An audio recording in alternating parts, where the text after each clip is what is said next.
that was the spark of all things LØUCO in that one session. I remember that one session in particular because I was 4 months postpartum, you were too. I was actually having a look at some protein powders at Rachel's house, and as I do with anything, turning the packet over, and I was like, oh my gosh, like what are these ingredients that are in here? Like, please do not take this. Women don't get supported enough. We're told what we can't do, but not what we can do to empower ourselves through our own journeys, and not just from a nutrition perspective, but also just from a recovery and a strength training perspective. And you're right, like it wasn't obvious then what women should be doing.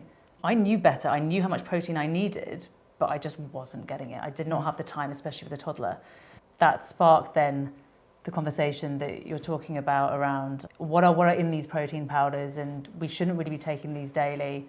That led both of us, I think, on our separate research paths that then came back together over a quite exciting WhatsApp conversation, I think it was. Particularly for me as a first-time mom, I was like, oh, I kind of thought that this information would be provided for me in some way, but also as a doctor myself, the advocacy that I normally have for my patients, I felt, isn't there for women at that stage of life in a way that my standards of care would be. My whole background in women's health is if there's a problem, I want to fix it. So I think we're very similar in that respect.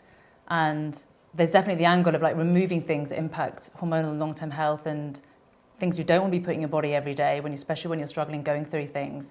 And that's a huge part of what LØUCO is and what we do.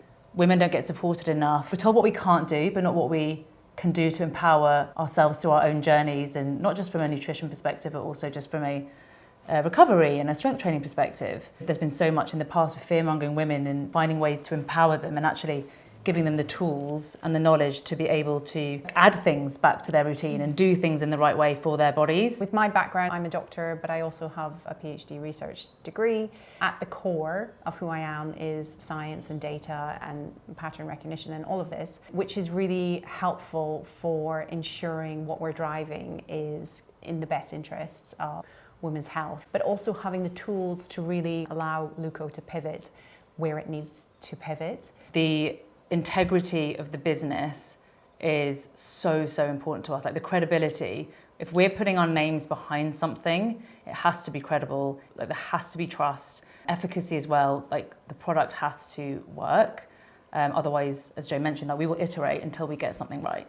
I think we both value our respective fields in women's health so much and care about our patients or clients so much. There's many misconceptions in the kind of world of supplements. Number one is that this industry is not regulated, and that I think just starting there, if you're to take one bit of information away, it would be to look at the brands that you're buying and asking the questions about this third-party testing, and are they posting these results on their website, and what level of testing are they doing? Everything that we do is to support the customer in every way possible with evidence-based information.